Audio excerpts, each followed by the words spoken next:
Underlying love, beneath the surface it lies, in the whispers of secrets and unspoken ties, caught between the heart's gentle tug and the dance of romance, in the arms of love.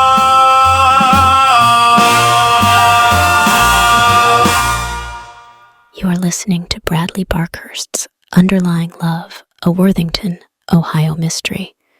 Chapter 7. Part 1. Trick or Fright.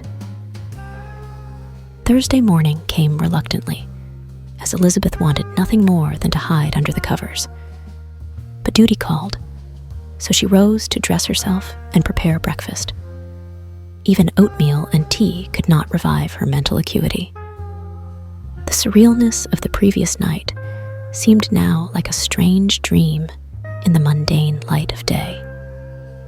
Had there been a hulking creature under those moon-bathed trees? Or were the shadows just playing tricks? Her camera film would confirm or disprove their eerie encounter. On instinct, Elizabeth grabbed the necklace Aunt Gracie had gifted her, seeking clarity and courage for the day ahead. Outside, late October's vibrant hues were slowly fading and scattered on the frosty ground. Halloween would come tomorrow, and the little ghosts and goblins would be begging for candy, signaling a step closer to winter.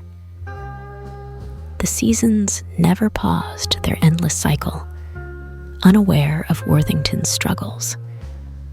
Elizabeth quickened her pace, ready to battle the forces of chaos and darkness. At school, she maintained a brave face, leading the children in recitations and arithmetic drills. But her mind wandered to graver matters. She kept replaying the scene in the woods the previous night. Was someone dangerous right here in their midst? During the lunch recess, Elizabeth slipped away to the high school. As she walked in, she heard the sounds of the cadence of typewriters. She glanced in and saw the young women practicing their typing skills. Elizabeth smiled, recalling her typing class not too long ago.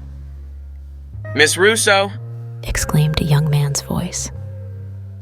It was Danny, the high school senior who snapped the photo with her class on the village green recently, and the time she nearly got hit by the Model T. She knew Danny when he attended the Worthington school and remembered him fondly. "What are you doing here?" he asked. I was hoping that someone could help me develop my camera film. I'm kind of working on a mystery, said Elizabeth. "Well, Miss Russo, I'm just the guy to help you. Let's go to the dark room," exclaimed Danny. Danny guided Elizabeth into the darkened high school photography darkroom, the smell of chemicals strong in the air. He turned off the lights and switched on the lights that had an eerie red glow. With practiced hands, he removed the film from her camera and began the development process, immersing it in different baths as images slowly emerged on the negatives. Elizabeth watches anxiously, eager to see the evidence from the night's investigation. As the photos continue developing, the first images that appeared were bittersweet reminders of a different several years ago. Elizabeth with her beloved father at the Ohio State Fair. She saw their smiling faces enjoying ice cream cones outside the dairy barn just weeks before he passed away. As Danny hung the photos to dry, the memories brought a swell of emotion and nostalgia, making Elizabeth wistful for simpler times with her father. Danny saw her reaction and gave her a compassionate pat on the back. "Is that your father?" Danny asked. Yes, he was a wonderful man, and I miss him very much, sighed Elizabeth. "I'm sure he would be proud of you, Miss Russo," Danny replied, allowing her a quiet moment with the ghosts of the past. Danny continued to process the film, allowing new clues to develop before their eyes. She saw the photos of the muddy tire prints she took just outside Worthington Station by Hobo Jeff's shack. Then, the photos she took at Milkman Bailey's place the night before. She could see Kelsey Hayes written on the rims and Goodyear 18 inches by 3 and 5/8 of an inch on the tire. She quickly wrote down the details in her notebook. Elizabeth grabbed the photos.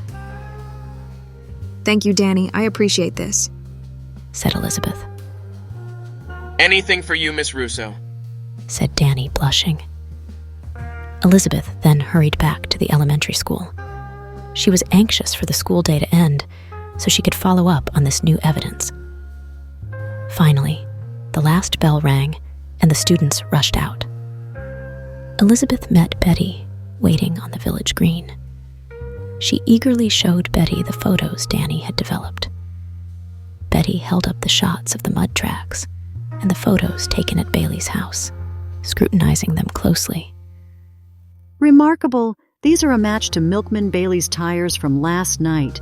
This is solid proof of his truck being at the crime scene, Betty said. She shook her head in amazement at their breakthrough. The photo of the strange glowing eyes in the woods was unfortunately too blurry to make out any details. We need to send these to Goodyear to see if they are a match, replied Elizabeth. The two women crossed High Street and walked over to the Worthington Library on the northeast side of the village green. Inside, they found Mary Jo, a librarian Elizabeth had known growing up from school. Mary Jo, would you be able to look up the mailing address for Goodyear tires, please? Asked Elizabeth. Certainly, Elizabeth. Let me grab the Akron, Ohio phone book, replied Mary Jo as she got up from her desk. Mary Jo came back holding a phone book. She opened it up and flipped through the pages. Here you go, Elizabeth.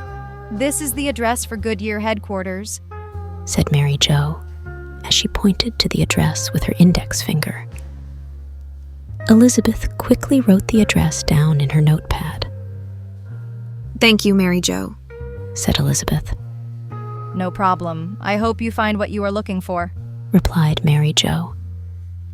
While waiting, Elizabeth took out a pen and paper, drafting a letter asking Goodyear if the tire tracks photographed in the mud were consistent with the Goodyear 18 inches by 3 and 5/8 of an inch tire treads found on Milkman Bailey's milk truck.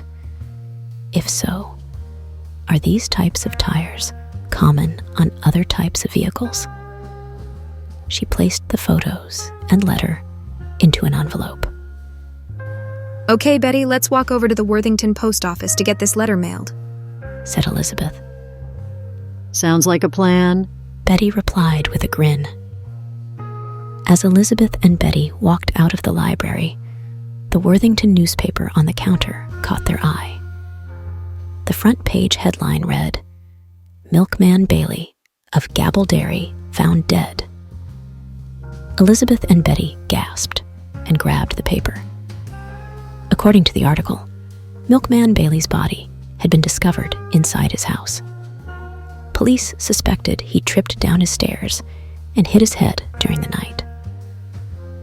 When he didn't show up for work the next day, one of the employees went to his house and saw his body lying on the floor.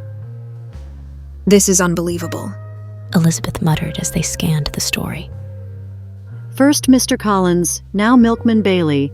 It's like we're living in a nightmare. Betty shook her head grimly. And after we were just at Bailey's place investigating, this is no coincidence. Someone is trying to cover their tracks. Elizabeth nodded, rolling up the chilling newspaper article. Darkness was encroaching, but she refused to let evil prevail. With the Goodyear envelope in hand, they headed to the post office to mail the letter. As they walked south on the village green, Elizabeth shivered, feeling suddenly exposed out on the quiet street.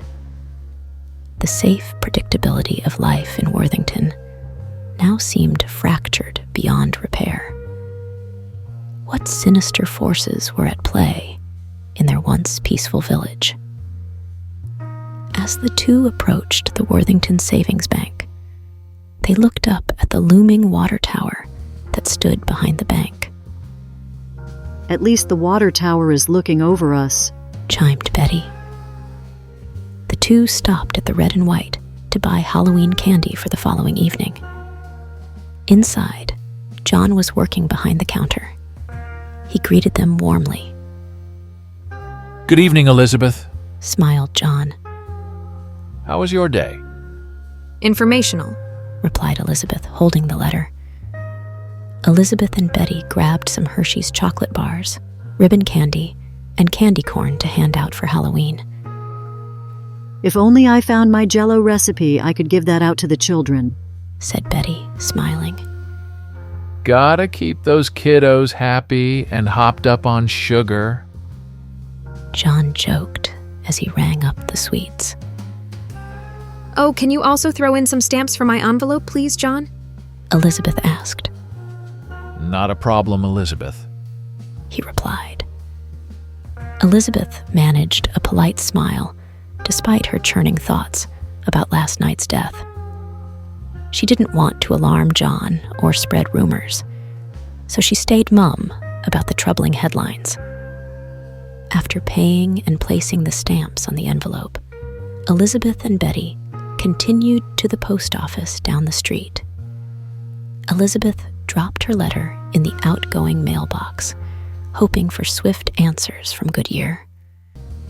Clutching the paper sack of treats, she bid Betty good evening to head home to prepare for the classroom Halloween party that was to be held for the children the following day.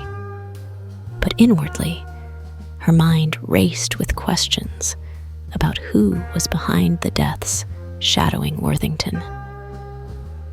Once Elizabeth was home, the telephone rang. It was George, whom she hadn't spoken with in days after his rude behavior at Aunt Gracie's funeral. Elizabeth, I must apologize again for my boorish actions, George said contritely over the line. Seeing you with Samuel, I allowed old jealousies to get the better of me.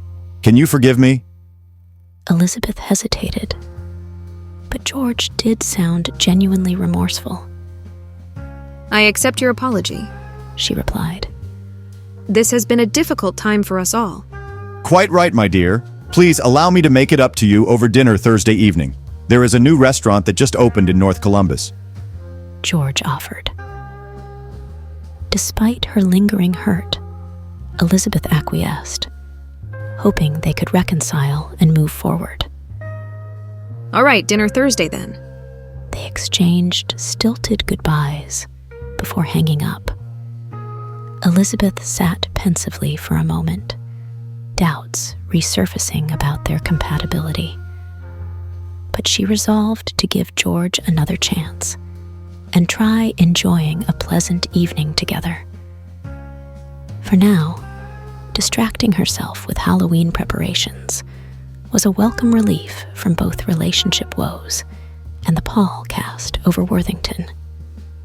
She focused on preparing decorations for the classroom and organizing games, determined to bring some lightness back to her students during the dark times. Thank you for listening to Bradley Barkhurst's Underlying Love, a Worthington, Ohio mystery. What will happen when Elizabeth gets the response back from Goodyear Tires? Will George and Elizabeth reconcile their differences? And will Betty find her missing Jell-O recipe? More to come in Chapter 7, Part 2, Trick or Fright. Be sure to like and subscribe to this channel and purchase the novel Underlying Love, a Worthington, Ohio mystery.